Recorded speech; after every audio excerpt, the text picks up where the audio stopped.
Hello friends, welcome to our channel. और हम बात करने वाले हैं आईईएक्स यानी कि इंडियन एनर्जी एक्सचेंज के बारे में, जिसकी लेटेस्ट क्लोजिंग हुई है 191.65 पे। मिड कैप कंपनी है, मार्केट कैपिटल है इसका 17,172 करोड़ का। इसका पीई रेशियो अभी 55.53 है, जबकि सेक्टर पीई 31.19 पे है। मतलब सेक्टर पीई से अभी इसका पीई रेशियो थोड़ा ज़्यादा है। इसके पहले भी हमने हमारे चैनल पे बहुत सारे आईईएक्स पे वीडियोज़ कवर किए हैं, जहाँ पे हमने कंपनी के फंडामेंटल, उसी के साथ आईपीओ लॉन्च या फिर बाकी के क्वार्टरली रिजल्ट की जो चीज़ें वो सारी यहाँ पे हमने ऑलरेडी कवर की हैं। तो यहाँ पे अगर आपने हमारे चैनल पे फर्स्ट टाइम है तो चैनल को सब्सक्राइब करके बेल आइकन दबाना मत भूलिएगा। और ये वीडियो जिन लोगों ने यहाँ पे लॉन्ग टर्म के हिसाब से इन्वेस्टमेंट किया है उन्होंने ज़रूर देखना चाहिए। अभी हम बात करते हैं यहाँ पे कंपनी के फाइनेंशियल्स के बारे में। तो देखिए, यहाँ पे टोटल रेवेन्यू की अगर हम बात करते हैं ईयर ऑन ईयर बेसिस पे, यहाँ पे कंटिन्यूसली हमें ग्रोथ दिखाई दे रही है। टोटल रेवेन्यू बढ़कर हो गया 491.82 करोड़ का। उसी के साथ यहाँ पे ईबिटा भी बढ़कर हो गया 424.44 करोड़। नेट इनकम में भी यहाँ पे बहुत अच्छी इंप्रूवमेंट है और उसी के साथ ईपीएस भी बढ़कर हो गया 3.45 का। मतलब ईयर ऑन ईयर बेसिस पे कंपनी का फाइनेंशियल ग्रोथ बहुत बढ़िया यहाँ पे नजर आ रहा है। अब इसी के साथ अगर हम यहाँ पे क्वार्टरली बेसिस पे अगर रिव्यू करते हैं तो देखिए, क्वार्टरली बेसिस पे भी इनका जो यहाँ पे टोटल रेवेन्यू है इसमें भी बहुत अच्छी बढ़त यहाँ पे दिखाई दी है, 135.86 हो गया है। उसी के साथ ईबिटा है, ये भी बढ़कर 118.71 करोड़ का है।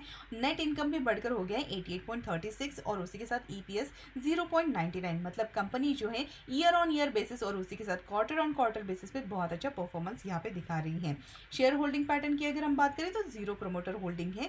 म्यूचुअल फंड 13.61%, डीआईआई 5.88%, एफआईआई 27.07% और रिटेल एंड अदर्स यहाँ पे 53.45% की हिस्सेदारी लेकर चल रहे हैं। अब हम बात करते हैं यहाँ पे कंपनी के डेली चार्ट के बारे में। तो देखिए, यहाँ पे जिस तरीके से आप देख रहे हैं, ये जो स्टॉक है इसने यहाँ पे एक हाई बनाया था, उसके बाद जो इसके हाईज हैं वो लो हाई बन रहे हैं। कंटिन्यूसली ये लोअर हाईज बना रहा है और उसी के साथ यहाँ पे जो हमारा सपोर्ट है, ये जो सपोर्ट ट्रेंड लाइन है, यहाँ से ही इसने एक बहुत अच्छा बेस बनाया था, एक अप ट्रेंड दिया और उसके बाद जब यहाँ पे गिरावट हुई तो सेम हमारी जो सपोर्ट ट्रेंड लाइन है यहाँ से सपोर्ट लेते हुए फिर से एक बाउंस बैक दिया। लेकिन देखिए, यहाँ पे एक रेजिस्टेंस जोन है, ये रेजिस्टेंस ये इसने क्रॉस तो किया लेकिन उसके बाद सस्टेन नहीं हो पाया और उसके बाद यहाँ पे फिर से भारी गिरावट के साथ हम लोग एग्जैक्टली अभी ये जो हमारी सपोर्ट ट्रेंड लाइन है, जिसके लेवल से अभी यहाँ पे 193 के आसपास के उसके आसपास ही ये जो स्टॉक है यहाँ पे ट्रेड करते हुए नजर आ रहा है। अब यहाँ से आगे क्या, तो देखिए, सबसे पहले तो हम बात करते हैं इंडिकेटर्स की।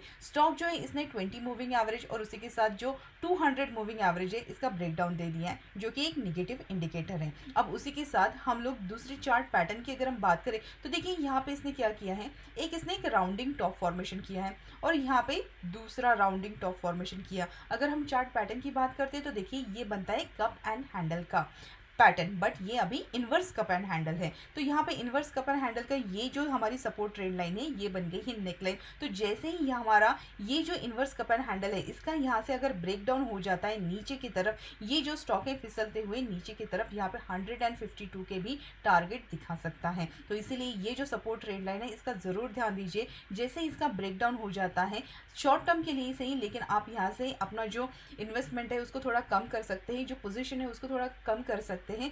और जैसे ही ये स्टॉक जो नीचे की तरफ जाता है तो हमें यहाँ पे वेट एंड वॉच करना है और हमें देखना है कि ये स्टॉक यहाँ से कहाँ से रिवर्सल के साइन दिखाता है। यहाँ पे एक छोटा सा एक इंटरमीडिएट हमारे लिए सपोर्ट है 179.97, मतलब ऑलमोस्ट 180 के आसपास हमारा एक इंटरमीडिएट सपोर्ट है, लेकिन ये बहुत छोटा सपोर्ट है। अगर ये भी टूट गया तो उसके बाद यहाँ पे 152 के लेवल भी यहाँ पे दिखा सकता है। तो इसीलिए लेवल्स का ज़रूर ध्यान दीजिए। अगर ये लेवल टूट जाता है तो नीचे की तरफ का जो हमारी डाउन साइड है ये ओपन हो जाएगी। अब यहाँ पे अगर स्टॉक को बहुत अच्छा परफॉर्म करना है तो सबसे पहले तो इसे ये जो 220 के जो लेवल है इसके ऊपर यहाँ पे ट्रेड करना पड़ेगा, क्योंकि देखिए, यहाँ पे हमारे लिए अभी रेजिस्टेंस जो है 200 मूविंग एवरेज और उसके साथ ये जो 20 मूविंग एवरेज, ये दोनों मूविंग एवरेज हमारे लिए एक रेजिस्टेंस का काम कर रहे हैं। तो इसलिए स्टॉक को यहाँ पे 220 के ऊपर अब जब ये सस्टेन करने लग गया तभी उसके बाद हम यहाँ पे अपमूव के बारे में सोच सकते हैं, जिसके हमारे शॉर्ट टर्म के जो टारगेट है वो रहेंगे 230 से लेकर 240 तक। जब ये स्टॉक यहाँ पे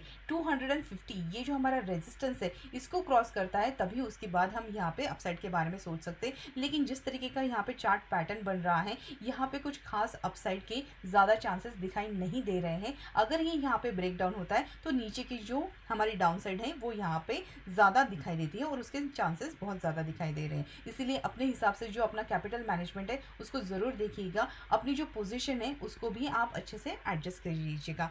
अब यहाँ पे अगर हम दूसरे इंडिकेटर्स की बात करते हैं जैसे कि MACD, ऑलरेडी यहाँ पे MACD का बेयरिश क्रॉसओवर हो गया है और उसी के साथ हमारा जो RSI है यहाँ पे 60 क्रॉस किया था उसने, जहाँ पे इसने एक हाई बनाया था। लेकिन इस 60 क्रॉस करने के बाद ये जो RSI है यहाँ पे सस्टेन नहीं हो पाया और यहाँ से हमें गिरावट दिखाई दे रही है। तो देखिए अनटिल एंड अनलेस ये जो स्टॉक यहाँ पे एक बुलिश जो क्रॉसओवर है ये नहीं बनाता तब तक यहाँ पे जो हमें एक अच्छी अपमूव दिखाई नहीं देगी। तो यहाँ पे हमें वेट करना है और जिन लोगों को यहाँ पे फ्रेश इन्वेस्टमेंट करना है अभी के लिए तो इस स्टॉक में फ्रेश इन्वेस्टमेंट की राय नहीं है।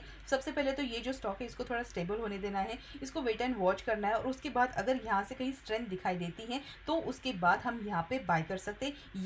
या तो फिर अगर आप बाय ऑन डिप की स्ट्रैटेजी अपनानी है तो यहाँ पे हमारे पास 152 का एक लेवल है, यहाँ पे अगर आपको ये स्टॉक मिलता है तो फ्रेश इन्वेस्टर के लिए बहुत अच्छी बाइंग अपॉर्चुनिटी रहेगी। तो आई होप ये जो हमारा रिसर्च और एनालिसिस है ये आपके लिए हेल्पफुल जरूर रही होगी डिसाइड करने के लिए कि एज ए इन्वेस्टर आपने क्या करना चाहिए। कंपनी की अगर हम फंडामेंटल्स की बात करें तो कंपनी के फंडामेंटल्स और उसी के साथ हमने जिस तरीके से फाइनेंशियल्स देखे हैं इसमें कोई प्रॉब्लम नहीं है। कंपनी जो है ग्रोथ भी इंटैक्ट है और उसी के साथ परफॉर्म भी बहुत अच्छे से कर रही है। लेकिन अगर हम शॉर्ट टर्म का यहाँ पे नजरिया देखें तो यहाँ पे शॉर्ट टर्म में जो चार्ट पैटर्न है ये यहाँ पे थोड़ा सा वीकनेस दिखाई दे रहा है और इसी के चलते हुए ये जो शॉर्ट टर्म में यहाँ पे जो वीकनेस है उसके चलते हुए अगर हमारी सपोर्ट ट्रेंड लाइन टूटती है तो उसके बाद नीचे के लेवल्स हमें दिखाई दे सकते हैं।